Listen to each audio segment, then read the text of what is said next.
How do you stop getting ignored by dream prospects online without becoming a celebrity or going viral or even building a massive team? Well, after working with over 300 business owners, I discovered that it's usually down to just 4 very simple things. So in the next few minutes, I'm going to show you what they are so you know exactly what to fix next, why they make your business impossible to ignore, and how we apply them to our own business on our path to generating over $1.2 million online. The first thing most business owners get wrong is they think of their audience as a crowd instead of individuals, but are completely unaware that this subtle difference almost guarantees that your business gets ignored. And the easiest way I can show you is this. Let's say you're a consultant who helps doctors maximize their careers. This crowd is all of the doctors out there.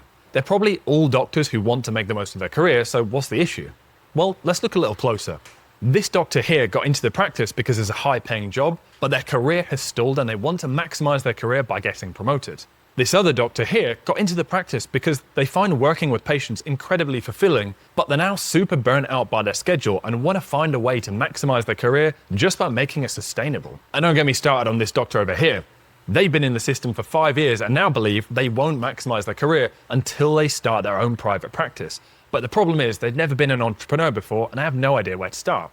Can you see that each doctor out there has so much more to their character than just being a doctor who wants their career to go in the right direction? And failing to acknowledge those nuances is the fastest way to get ignored. As soon as you start seeing your target audience as a type of individual within an umbrella crowd, you're able to speak to them directly and make it impossible to be ignored because they feel more seen and heard by you than anyone else. But you can have the most dialed-in target audience in the world and still get ignored by thousands of your ideal prospects every single day if you're trying to be found on the #1 place to be ignored online: social media. Oh, but I make really great content, so I know it will resonate with the right person. Here's why that mentality is keeping you ignored. Imagine you're in a busy city, out for the day to grab lunch and then maybe do some errands. And you walk down a busy high street, at least that's what we say in the UK. If you're in North America, you're downtown, or maybe on 17th Avenue. I'm not sure, work with me here. But the street is packed, and as you walk from one shop to another, there are a few street performers along the way. How many times have you seen an interesting, even brilliant street performer before and still walked right past them because you simply had somewhere else to be? I can tell you this firsthand as someone who actually used to be a street performer, a busker, playing a pretty unique style of guitar playing in the streets during my university years. Back then was the first time I saw that there was a different way of earning money outside of the traditional paths, but that's a story for another time. It doesn't matter how good the performer is if that day you're in a rush or for any reason not in the frame of mind to stop by. And no, I'm not saying this to get mental closure from all the times I was ignored while performing in the street.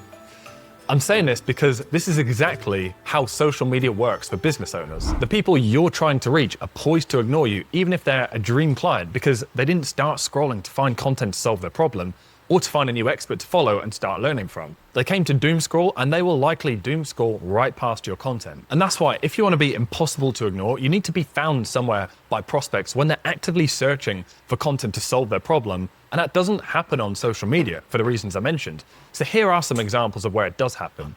Firstly, Amazon, when people search for books. I can also tell you this firsthand because me and my business partner, Anthony, had a book about how to start a podcast, and it was on page 1 whenever someone searched podcasting. And yes, that is a pen name. Yes, it's Daniel Larson. Yes, that's also a story for another time. But that book showed up on page 1 of Amazon whenever someone searched for a book about podcasting. And without any external promotion, we sold over 10,000 copies of that book and started our consulting business purely from the inquiries we would get from readers. Now, another one is Google when people search for articles. And of course, now there's AI search, but that's still pulling from Google to give you the answers. Or Apple and Spotify when people search for podcasts to listen to. The point is, no matter the platform, when you're visible in search, you're impossible to ignore. Now, for me and Anthony, our specific target audience was business owners who wanted to use a podcast to grow an engaged audience of prospects who could also become clients. And we were getting found by our prospects consistently by having our own podcast rank on page 1 of Apple Podcasts and Spotify search. Now, at this point, we thought we'd cracked online business, and for a moment, we even forgot that getting ignored is a problem that most business owners face. But then we got brought right back down to earth because somehow we were still getting ignored. Because we would have people rock up to a call with us and say things like, "I don't know what you do. How are you different to everyone else?" I remember thinking, like, how can you book a call after going through our content, talking about what we do, watching an explaining video on a website, talking about what we do, and still not feel clear on what we do? Now, of course, this was my first reaction from my ego when actually it was amazing data to receive back, and it signaled to us that clearly how we were communicating our process wasn't quite cutting it. And that's when we learned that despite having different parts to your process, only one part will ever be most memorable and more unique to you than all of your competitors. Now, to find this out for yourself, simply go and ask your clients, what was it about your process or your methodology to get them results that made them think that you were different to everyone else while they were signing up with you? And then just be open about it and see what they say. You'll probably find that it wasn't all the parts of your process equally, but it was always one or two of the same things that really stood out to people. And then all you do is simply bring that to the forefront of your marketing. So for us, we went from helping business owners grow and get clients from their podcast using a simple 4-step process to helping business owners grow and get clients from their podcast by ranking on page 1 of Apple and Spotify. And by the way, this doesn't only work if you're in the business space. Check out Atavia, an IBS and gut health specialist who went from helping people get rid of IBS to helping people get rid of their IBS by resetting their nervous system. It turns out that her clients and her people really resonated with the fact that she taught them how to reset their nervous system above other people talking about IBS, because it just went well beyond and above what other people talking about IBS, or for example, doctors, would say about the subject. When you find out what makes your process different from the standpoint of your clients, and then make sure your future clients also see it that way from a mile off, more prospects will stop ignoring you and instead start asking, how can you help me do this thing you've done for others? And at that point, as long as you can deliver results, you'll be golden. There's just one thing though.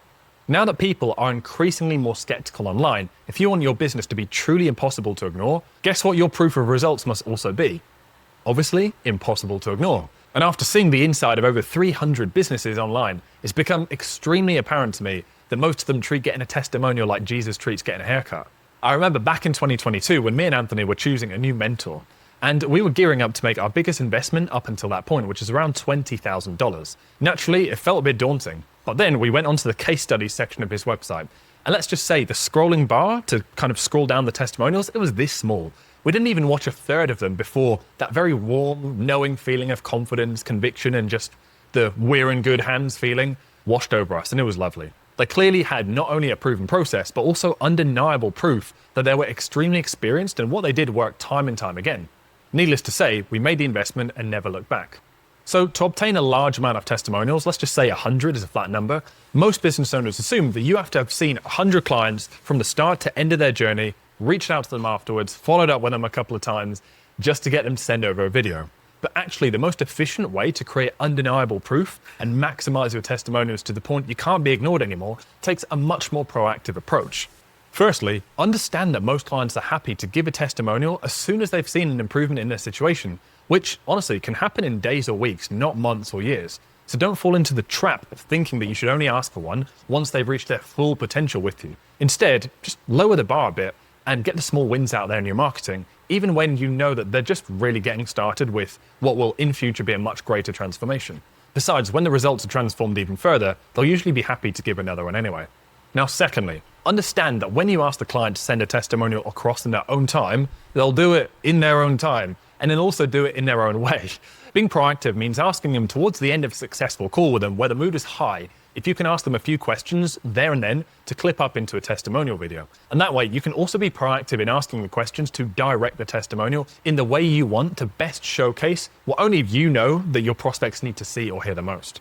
So in this video, we've covered how to make your business impossible to ignore. And if you're wondering, great, these are all good, what do I do next? Watch this video to find out how simple it would potentially be for you to take the same route we did and rank on page 1 of Apple Podcasts and Spotify with an audio-only podcast, so that when your prospects search for content to solve their problem, you show up, they binge your content, they fall in love with you as the business owner and decide to work with you, all before they've even opened up Instagram.